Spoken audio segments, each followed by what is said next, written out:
Հոկտեմբերի 27-ը տեղի չունենալու պայմաններում ինչ կլիներ։ Ուրեմն ես ձեզ ասում եմ զուտ թվերը, որտեղ դա սիրողական մակարդակով չեմ ես ասում, փոքր ճակերտներ բացեմ, մինչև հոկտեմբերի 27-ը Վազգեն Սարգսյանը ինձ հրավիրեց ակադեմիայի պրեզիդենտի Վադե Տաճարիչի աշխատասենյակ, ես դրա մասին հարցազրույց եմ տվել եւ իրեն խոսքերն եմ ասում, ինչ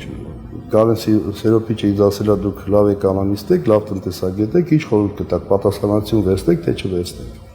Եվ այդ ժամանակ ես տիրապետելով, ասենք, տնտեսության վիճակին,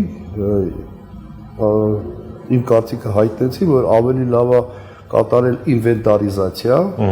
նույնիսկ օրինակ բերեցի, ասեցի, եթե մարդը մի հատ բուտկա է վերցնում, ասենք մեջը ինչ կա, չկա, ցուցակագրում է, ասենք այսքան գարեջուր, այսքան սիգարետ, բան, որ տեստի, ասենք կասայի մուտքը, ելքը նոր վերցնի։ Եվ այդ հիմնական վտանգները ես ներկայացրեցի, որ գոյություն ունի բյուջեի դեֆիցիտ, որը այդ ժամանակ պաշտոնապես 30 միլիարդ էր, գոյություն ունի համաշխարհային բանկի կողմից պարտադրվող քաղաքականություն, սա 4-րդի մասին էր, էներգետիկային լուրջ խնդիրներ կային, բոլոր ոլորտներում լուրջ խնդիրներ կային։ Բայց դե մի հատ շատ էական բան կա, որ բոլորը լռում են։ Արեք այսօր ես ասեմ նրա մասին, ինչի մասին բոլորն են լռում։ Բոլորը լռում են,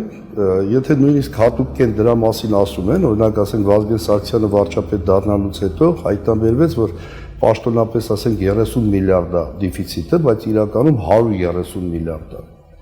Բայց չեն մեկնաբանում այդ 100 միլիարդը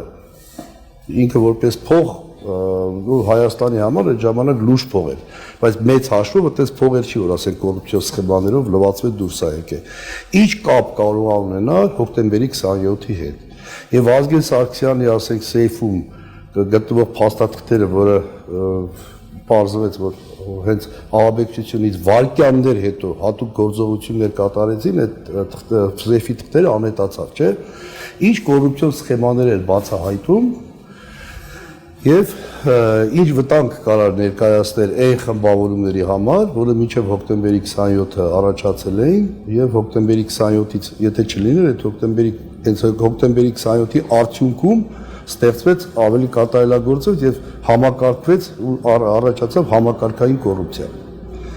Ուրեմն մինչև հոկտեմբերի 27-ը ես այսօր մի քանի կոնկրետ օրինակներ բերեմ։ Մինչև հոկտեմբերի 27-ը ասենք միջուկայի վարելիքի մատակարարման սխեմաները սենց էր կատարում։ Ռուսաստանի բյուջեից գումարները վարկ էր հատկացվում Հայաստանին, միջպետական համաձայնագրերի հիման վրա։ Գումարը չէր գալի Հայաստան, փոխանցվում էր ռուսական կամպանիաներին։ Միջուկային վարելիքը մատակարարվում էր, վարելիքի հիման վրա արտադրված հոսանքը մի մասը արտահանվում էին, մի մասը ներսի խոշոր սպառողներ, ասենք Նայրիդի միջոցով կամ ասենք Արմեներգոյի միջոցով եւ ամբողջությամբ փոշի անում էին։ Սա թվում է թե զուտ փողերի լվացում է։ Սա թվում է թե լուրջ փողերի լվացում է, ասենք գազի սխեմաները վերցնենք։ Գազը մատակարարվում էր Վրաստանի տարածքով, վճարումը կատարում էր ոչ թե Գազպրոմին, այլ միջնորդատրանզիտ կամպանիայի միջոցով վճարվում էր եվրոպական Ավստրիա Ռայթֆազենբանկ։ Այսինքն Հայաստանը դարել էր եւ Հայաստանի տնտեսությունը դարել էր Ռուսաստանի բյուջեի եւ ռեսուրսների թե փողերի լվացման, թե ռեսուրսների փոշիացման մի հատ օֆշոր պոլիգոն, օֆշոր։ Եվ սա, եթե մենք ռազմաքաղաքականը դրա չլներ, դրա ռազմաքաղաքական նպատակը չլներ, եւ Հայաստանի միջոցով, ասենք Հայաստանը ներքաշելով տենց խոշոր փողերի լվացման մեջ, մենք դիտեինք որպես բոլոր երկրներում էլ արեք ծուրը նստեք, ոնց որ ասենք դուզը խոսանք, բոլոր տեղերն էլ ասենք այդ կոռուպցիան էլ կա, էս էլ կա, այն էլ կա, բայց տվյալ դեպքում, Հայաստանի դեպքում արդեն կար երկու շատ վտանգավոր բան, որը հենց հոկտեմբերի 27-ից հետո դառավ շատ մեծ խնդրեմ ընդհանուր միջև մեր 44 օրվա պատերազմի պարտության, էլ չեմ ասում, ես կանխատեսում եմ, եթե սեյթ շարունակվի, նաև քաղաքացիական պատերազմ։ Եվ այդ կանխատեսումը մեծ հիմնավոր է։ Ու առաջի հարց, եթե հոկտեմբերի 27-ը այդ տեղը, ժամանակը,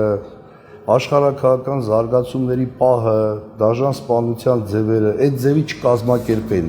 Արդյոք հնարավոր էր Վազգեն Սարգսյանի սեյֆը, ասես կոպիտ ասած, մաքրել տանել։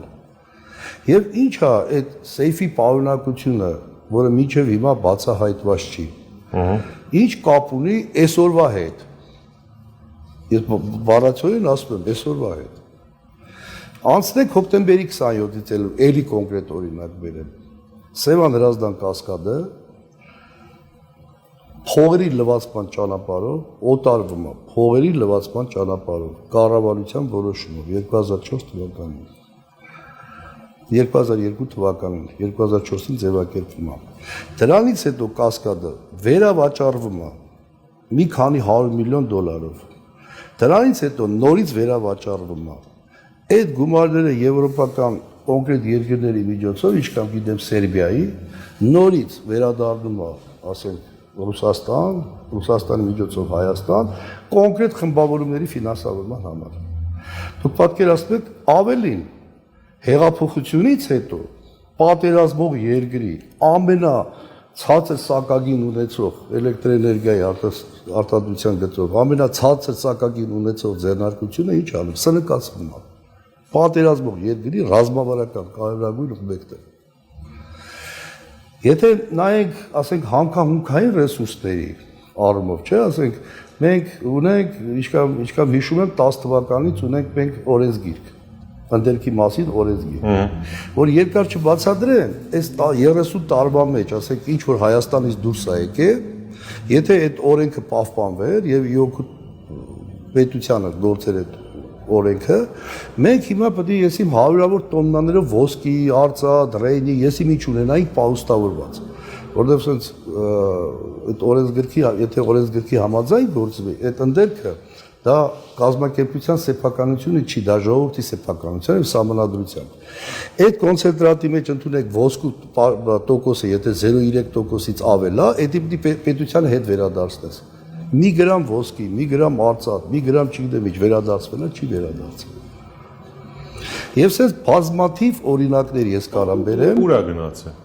Ում գրպանն է գնացել կամ որ երկիր է գնացել։ Այ հիմա դուք շատ լավ հարց տվեցիք եւ ես հենց սկզբից նշեցի, որ խոսքը գնում է այսօրվա մասին։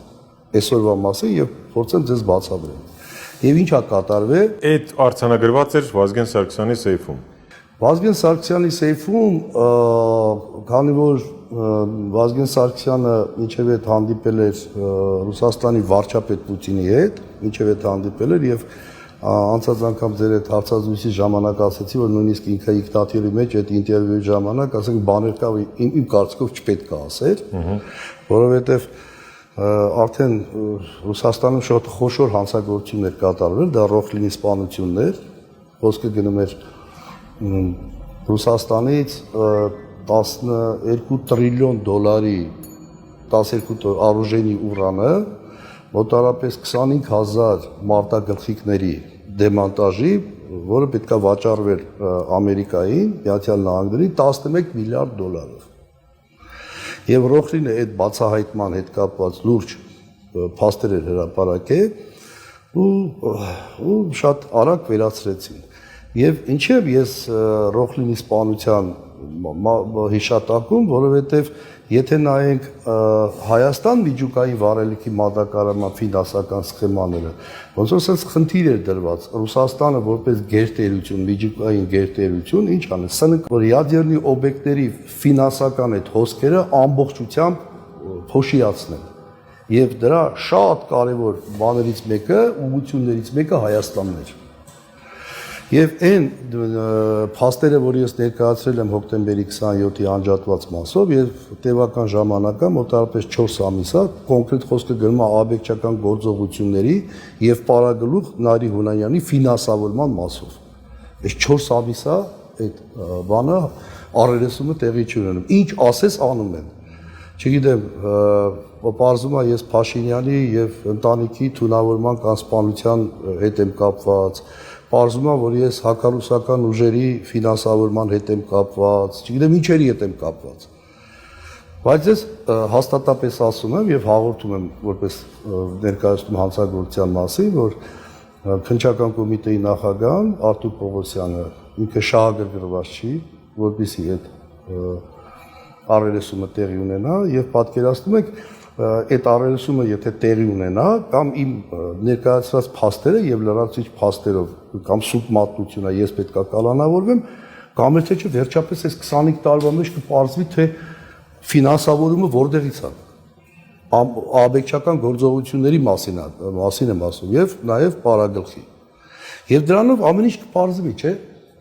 որտեվ ցանկացած հանցագործություն մեր երկրում սկսած 30 տարվա մեջ ինչ ասած 100-ից ավել քաղաքական սպանություններ այլ է հոկտեմբերի 27 մարտի 1 թե ռազմաբազայի շուրջը չգիտեմ ես հեղափոխություն այլ է հեսա դրան էլ կանրադառնանք ոչ մեկը ոչ մի շահագրգիռ կողմ ֆինանսավորման հետ կապված որևէ բառ չի ասում Ես ձեզ ավելին ասեմ, այդ կրակոցներից, եթե հաշվենք 540 այլ է, չէ, կրակոցները,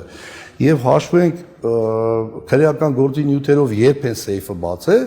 այսինքն ստացվում է հենց կրակոցներից հետո այդ ահաբեկիչներին բոլորին թողած խնդիրը այլ է մտնել սեյֆը, տենա Վազգեն Սարգսյանի սեյֆում ինչ կա։ Նույնիսկ կարելի ասել այդ հանձնաժողովը պետք է նախորդ նստած լիներ, բանում կառավարության շեյքի, ասենք բանում այդ ճաշարանում կամ բուֆետում սպասել հենց կրակոցներ անցնել գործի ով է տեսել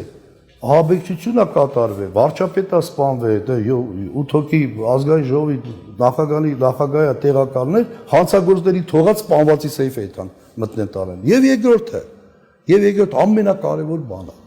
եթե Վազգեն Սարգսյանին ասենք սպանեին փողոցում կամ Դիբիրջանին կամ հնարավոր է մտնել սեյֆը տանել։ Չէ։ Այսինքն պետք է դա այդ գործողությունը հենց ազգային ժողովում, այդ ազգային ժողովում հենց տեղի, պահի, հələ չեմ ասում այդ ժամանակ բանակներ են քաշում քաղաք, իբր թե բանում այդ ադրբեջանական կողմից, ասենք հնարավոր հարձակում պետք է, թե հնարավոր հարձակումը բանակը քաղաք քեզ բերում։ Այսինքն հենց իրավիճակա ստեղծում, որ շունը տիրոջ է չճանաչի Եվ կարողանան այդ ճանապարհով սեյֆի փաստաթղթերը տանել։